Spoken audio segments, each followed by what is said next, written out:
आज हम एक ऐसी आदत के बारे में बात करने वाले हैं जो हम सब में है, दूसरों की आलोचना करना। कभी हम करते हैं, कभी हमारी होती है। लेकिन क्या हमने कभी रुककर सोचा है कि तीखी से तीखी आलोचना भी आखिर में नाकाम क्यों हो जाती है? क्यों किसी को डांटने या उसकी गलती बताने से वो बदलता नहीं, बल्कि और जिद्दी हो जाता है? ये इंसानी स्वभाव का एक बहुत ही दिलचस्प पहलू है। आलोचना लगभग हमेशा एक दीवार खड़ी कर देती है। सामने वाला अपनी गलतियां मानने के बजाय खुद को सही साबित करने में लग जाता है। आज हमारे पास जो सामग्री है वो इसी मनोविज्ञान को कुछ कमाल की कहानियों और उदाहरणों के जरिए समझाती है। इसका निचोड़ एक बहुत ही सीधे साधे सिद्धांत में है। आलोचना न करें, निंदा न करें और शिकायत न करें। सुनने में तो ये बहुत आसान लगता है, पर असल जिंदगी में करना उतना ही मुश्किल। तो आज इस बातचीत का मकसद यही समझना है भी आलोचना क्यों काम नहीं करती, और अगर डांटना फटकारना सही तरीका नहीं है तो फिर सही तरीका क्या है। हमारे पास कुख्यात अपराधियों से लेकर इतिहास के सबसे बड़े नेताओं तक के उदाहरण हैं। तो चलिए इस विषय की तह तक चलते हैं। बिल्कुल, और शुरुआत करते हैं एक ऐसे नाम से जो शायद किसी को भी डरा दे। हाँ, कहानी शुरू होती है न्यूयॉर्क के एक कुख्यात अपराधी से, टू गन क्रॉली। ये वो अपराधी था जिसे पकड़ने के लिए न्यूयॉर्क पुलिस ने इतिहास की सबसे बड़ी घेराबंदी की थी। सोचिए, एक अपार्टमेंट को 150 पुलिस वालों ने घेर रखा है। मशीन गनें चल रही हैं, आंसू गैस छोड़ी जा रही हैं, और इस गोलीबारी के बीच क्रॉली अंदर बैठकर एक खत लिख रहा था। और उस खत में क्या लिखा था, ये सबसे हैरान करने वाली बात है। उसने लिखा, मेरे कोट के नीचे एक थका हुआ लेकिन नरम दिल है, एक ऐसा दिल जो किसी को कोई नुकसान नहीं पहुंचाएगा। ये खत वो इंसान लिख रहा था जिसने कुछ ही हफ्ते पहले लाइसेंस मांगने पर एक पुलिस अफसर को बेरहमी से गोली मार दी थी। ये तो अविश्वसनीय है। मतलब वो खुद को अपनी नजरों में पीड़ित समझ रहा था। ठीक यही बात। यहां तक कि जब उसे इलेक्ट्रिक चेयर पर मौत की सजा दी गई तो उसके आखिरी शब्द ये नहीं थे कि मुझे लोगों को मारने की सजा मिल रही है। उसने कहा, ये सजा मुझे अपनी रक्षा करने के लिए मिल रही है। आखिरी पल तक वो मानता था कि उसने जो भी किया वो सही था। वो किसी भी चीज के लिए खुद को दोषी नहीं मानता था। और शायद ये सिर्फ क्रॉली की कहानी नहीं है। स्रोतों में अल कपोन का भी जिक्र है, जो अमेरिका का सबसे बड़ा गैंगस्टर माना जाता था। अब तो लोगों का मनोरंजन करता है, उनकी जरूरतें पूरी करता है, और बदले में उसे सिर्फ गालियां मिलती हैं। न्यूयॉर्क की सिंग सिंग जेल, जो सबसे खतरनाक कैदियों के लिए जानी जाती है, उसकी वार्डन ने भी लिखा था कि वहां शायद ही कोई कैदी है जो खुद को बुरा इंसान मानता हो। हर कोई अपनी कहानी सुनाता है कि उसे क्यों फंसाया गया या उसने मजबूरी में ऐसा क्यों किया। तो यहाँ से जो बात निकल कर आ रही है वो बहुत गहरी है। अगर टू गन क्राउली और अल कपोन जैसे खूंखार अपराधी अपनी गलतियों के लिए खुद को दोषी नहीं मानते, तो फिर हम और आप जो आम लोग हैं जिनसे हम रोज मिलते हैं, उनसे ये उम्मीद कैसे कर सकते हैं कि वो हमारी आलोचना को आसानी से स्वीकार कर लेंगे? यही इस पूरी बातचीत का आधार है। आलोचना इंसान के सबसे कीमती चीज, उसके आत्मसम्मान, उसके ईगो पर हमला करती है। और जब उस पर हमला होता है तो इंसान का दिमाग तर्क से सोचना बंद कर देता है और सिर्फ अपनी रक्षा करने में लग जाता है। इसी सिलसिले में एक व्यापारी जॉन वॉनमेकर की कही एक बात है जो मुझे बहुत दिलचस्प लगी। उन्होंने कहा था, मैंने 30 साल पहले ही ये मूर्खता करनी छोड़ दी थी कि किसी को कैसे डांटा जाए। उन्होंने बिल्कुल सही समझा था। देखिए, इसके पीछे का मनोविज्ञान बहुत सीधा है। प्रसिद्ध मनोविज्ञानी B.F. स्किनर ने जानवरों पर कई प्रयोग किए। उन्होंने पाया कि जब किसी जानवर को अच्छे व्यवहार के लिए इनाम दिया जाता है तो वो बहुत तेजी से सीखता है, लेकिन जब उसे बुरे व्यवहार के लिए सजा दी जाती है तो वो सीखता नहीं, बल्कि उस सजा से बचने के तरीके ढूंढने लगता है। मतलब सजा या आलोचना से व्यवहार में स्थायी बदलाव नहीं आता? नहीं आता, बिल्कुल नहीं। बल्कि उससे नाराजगी और द्वेष पैदा होता है जो लंबे समय तक बना रहता है। इंसानों के साथ भी यही होता है। जब आप किसी की आलोचना करते हैं तो हो सकता है कि वो डर के मारे आपकी बात मान ले, लेकिन मन ही मन वो आपको गलत साबित करने की कोशिश करेगा और मौका मिलते ही वही काम दोबारा करेगा। इसका एक बहुत अच्छा उदाहरण जॉर्ज बी जॉनस्टन की कहानी में मिलता है। वो एक इंजीनियरिंग कंपनी में सेफ्टी कोऑर्डिनेटर थे। उनका काम ये पक्का करना था कि कंस्ट्रक्शन साइट पर सारे मजदूर हेलमेट पहने। और ये काम आसान नहीं होता। लोग अक्सर नियमों को बोझ समझते हैं। बिल्कुल। तो पहले जॉनस्टन का तरीका ये था कि जब भी वो किसी को बिना हेलमेट के देखते तो बड़े अधिकार से उन्हें नियम कानून बताते और हेलमेट पहनने का आदेश देते। नतीजा, लोग मुंह बना के हेलमेट पहन तो लेते, लेकिन जैसे ही जॉनस्टन वहां से जाते हेलमेट फिर उतर जाता। यानी सिर्फ ऊपरी तौर पर बात मानी जा रही थी, दिल से नहीं। हाँ, फिर जॉनस्टन ने अपना तरीका बदलने का फैसला किया। अगली बार जब उन्होंने कुछ मजदूरों को बिना हेलमेट के देखा तो उन्होंने उन्हें डांटा नहीं, बल्कि उनके पास जाकर पूछा, दोस्तों क्या ये हेलमेट पहनने में आरामदायक नहीं है या इसका साइज ठीक नहीं है? ये तो बिल्कुल ही अलग नजरिया है, आदेश देने की बजाय उनकी परेशानी पूछना। और इसका असर भी अलग हुआ। कुछ मजदूरों ने कहा कि हाँ, हेलमेट से सिर में दर्द होता है। तब जॉनस्टन ने बड़े प्यार से उन्हें समझाया, देखिए मैं मानता हूं कि ये थोड़ा असुविधाजनक हो सकता है, लेकिन ये आपकी सुरक्षा के लिए बनाया गया है। अगर काम करते हुए कोई चोट लग गई तो उसका अंजाम कितना बुरा हो सकता है। उन्होंने ये भी कहा कि इसे इस तरह पहनो कि ये आरामदायक लगे। और नतीजा क्या हुआ? नतीजा ये हुआ कि लोगों ने बिना किसी नाराजगी के, बिना किसी दबाव के हेलमेट पहनना शुरू कर दिया, क्योंकि अब उन्हें लग रहा था कि ये नियम उन पर थोपा नहीं जा रहा, बल्कि उनकी भलाई के लिए है। ये एक छोटा सा उदाहरण है, लेकिन ये दिखाता है कि आलोचना और आदेश की जगह जब हम हमदर्दी और समझदारी से काम लेते हैं तो नतीजे कितने बेहतर होते हैं। ये एकदम सही बात है, और ये सिद्धांत सिर्फ मजदूरों और हेलमेट तक ही सीमित नहीं है। इतिहास में ऐसे बड़े बड़े उदाहरण हैं जहां तीखी आलोचना ने सिर्फ रिश्ते ही नहीं तोड़े, बल्कि देशों और पार्टियों का भविष्य तक बदल दिया।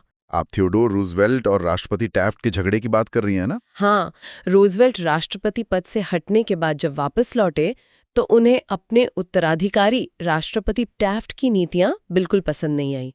उन्होंने सार्वजनिक तौर पर टैफ्ट की इतनी तीखी आलोचना की, इतनी निंदा की कि उनकी अपनी रिपब्लिकन पार्टी 2 हिस्सों में टूट गई। बिल्कुल, और इसका नतीजा ये हुआ कि चुनाव में दोनों हार गए और पार्टी को अपने इतिहास की सबसे बुरी हार का सामना करना पड़ा। सवाल यह है कि क्या रूजवेल्ट की इतनी आलोचना करने से टैफ्ट को अपनी गलती का एहसास हुआ? बिल्कुल नहीं। आलोचना ने टैफ्ट को और रक्षात्मक बना दिया। उन्होंने तो बाद में आंखों में आंसू भरकर कहा था, मैं नहीं समझ पा रहा कि मैंने जो किया उससे अलग कुछ और कैसे कर सकता था। यहाँ मुद्दा ये नहीं है कि कौन सही था और कौन गलत।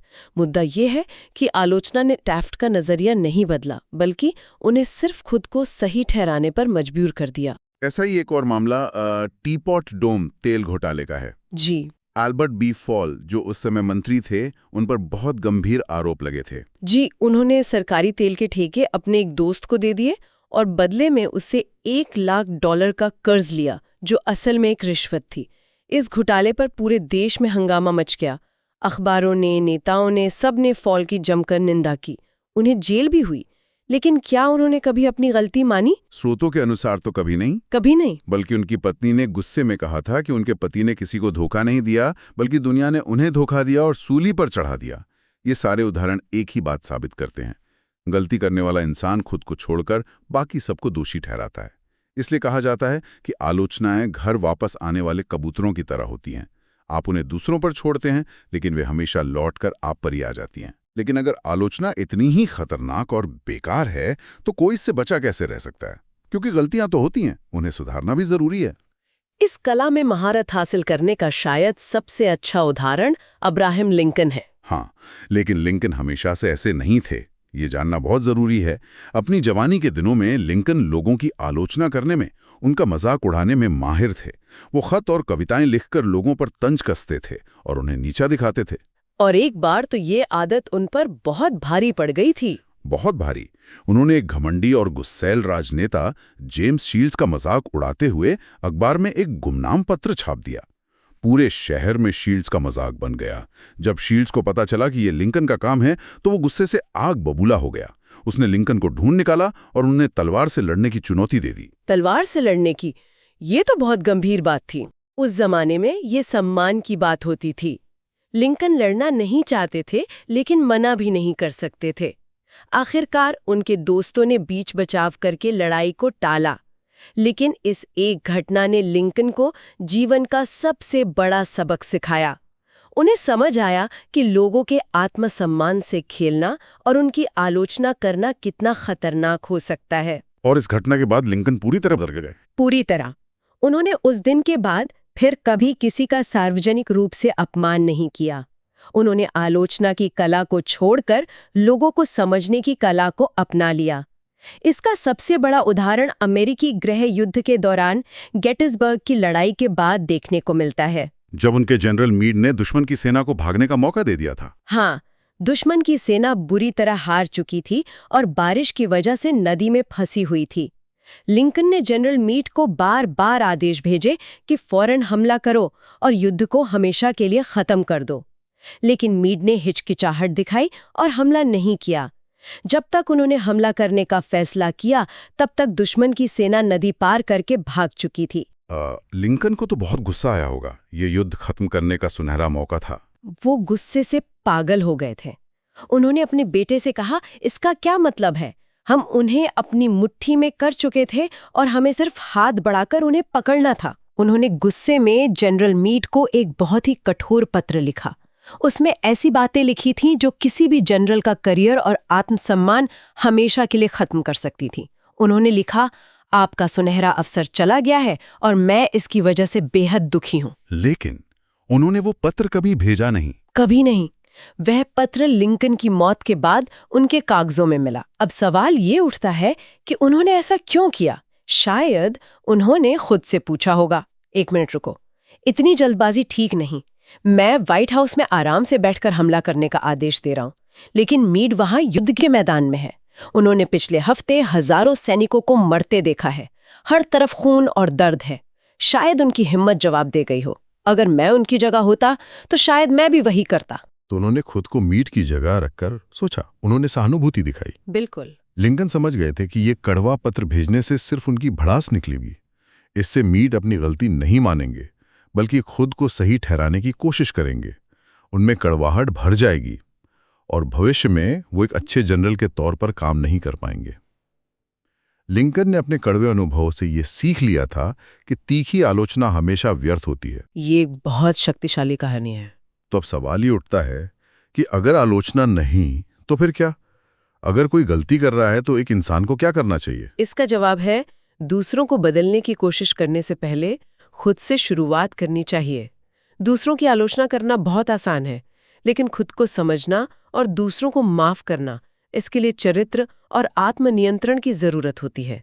जैसा कि कन्फ्यूशियस ने कहा था, अपने पड़ोसी की छत पर पड़ी बर्फ के बारे में शिकायत मत करो जब तुम्हारी अपनी दहलीज साफ ना हो। स्रोतों में लेखक ने अपना एक निजी अनुभव भी साझा किया है, जो दिखाता है कि आलोचना का दर्द कितनी देर तक याद रहता है। हाँ, उन्होंने बताया कि एक बार उन्होंने एक बहुत प्रसिद्ध लेखक रिचर्ड हार्डिंग डेविस को एक खत लिखा।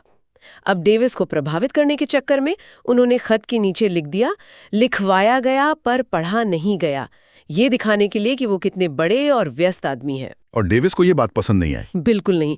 डेविस ने खत का कोई जवाब नहीं दिया। उन्होंने बस उस खत पर लाल स्याही से लिखकर उसे वापस भेज दिया। आपकी बदतमीजी सिर्फ आपकी बदतमीजी से ही बड़ी है। लेखक को ये अपमान इतना चुभा, उन्हें इतनी शर्मिंदगी महसूस हुई कि 10 साल बाद जब उन्होंने अखबार में डेविस की मौत की खबर पढ़ी तो उन्हें सबसे पहले वही अपमानजनक वाक्य याद आया। हाँ, ये दिखाता है कि आलोचना का जख्म कितनी गहराई तक जाता है। तो फिर लोगों से व्यवहार करते समय हमें क्या याद रखना चाहिए? हमें ये याद रखना चाहिए कि हम तर्क के प्राणियों के साथ नहीं, बल्कि भावनाओं के प्राणियों के साथ व्यवहार कर रहे हैं। ऐसे प्राणी जो गर्व, पूर्वाग्रह और अभिमान से भरे हुए हैं। आलोचना करने से पहले हमें समझने की कोशिश करनी चाहिए। और इसका सबसे बेहतरीन उदाहरण महान टेस्ट पायलट बॉब हूवर की कहानी है। ये कहानी तो वाकई कमाल की है। हूवर एक एयर शो में प्रदर्शन कर रहे थे और अपने विमान से वापस लौट रहे थे। अचानक लगभग 300 फीट की ऊंचाई पर उनके विमान के दोनों इंजन एक एक करके बंद हो गए। ये किसी भी पायलट के लिए एक बुरे सपने जैसा है, लेकिन हूवर अपनी असाधारण कुशलता से बिना इंजन के विमान को किसी तरह जमीन पर उतारने में कामयाब रहे। विमान बुरी तरह क्षतिग्रस्त हो गया, लेकिन उनकी जान बच गई। और इसकी वजह क्या थी? इंजन क्यों बंद हुए थे? लैंड करने के तुरंत बाद जब जांच की गई तो पता चला कि एक युवा मैकेनिक ने गलती से उस विमान में पेट्रोल की जगह जेट फ्यूल भर दिया था। ये एक बहुत बड़ी लापरवाही थी जिसकी वजह से हूवर की जान जा सकती थी और करोड़ों का विमान तबाह हो गया। जब हूवर को ये पता चला तो वो उस युवा मैकेनिक से मिलने गए। मैं सोच सकता हूँ कि उस मैकेनिक की क्या हालत होगी।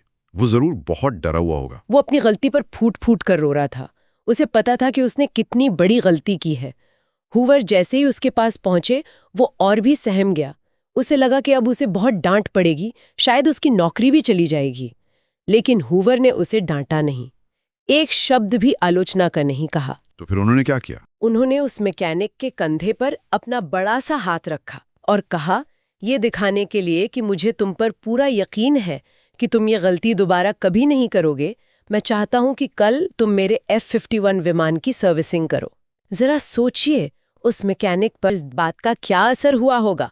हूवर ने उसकी आलोचना करके उसका आत्मसम्मान खत्म करने के बजाय उसे माफ करके और उस पर भरोसा दिखाकर उसे जीवन भर के लिए एक वफादार और जिम्मेदार इंसान बना दिया। यह है समझने और माफ करने की ताकत। तो आज की हमारी पूरी बातचीत का निचोड़ एक ही सिद्धांत में सिमट जाता है, आलोचना ना करें, निंदा ना करें या शिकायत ना करें। बिल्कुल, लोगों की निंदा करने के बजाय हमें उन्हें समझने की कोशिश करनी चाहिए, ये पता लगाने की कोशिश करनी चाहिए कि वे जो करते हैं वो क्यों करते हैं।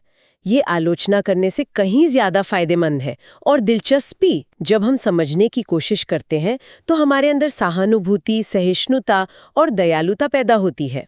जैसा कि एक कहावत है, सब कुछ जानना ही सब कुछ माफ कर देना है। स्रोत में फादर फॉरगेट्स नाम की एक कहानी का भी जिक्र है, जो एक पिता के पश्चाताप के बारे में है। उसे रात को एहसास होता है कि वो दिन भर अपने छोटे बेटे की हर छोटी छोटी बात पर उसे डांटता रहा। जूते ठीक से ना पहनने पर, बिस्तर पर सामान फेंकने पर, ठीक से खाना ना खाने पर। और उसे अपनी गलती का एहसास होता है कि वो अपने बेटे से एक बच्चे की तरह नहीं, बल्कि एक बड़े इंसान की तरह व्यवहार करने की उम्मीद कर रहा था, और उसकी आलोचना करके उसके बचपन को बर्बाद कर रहा था।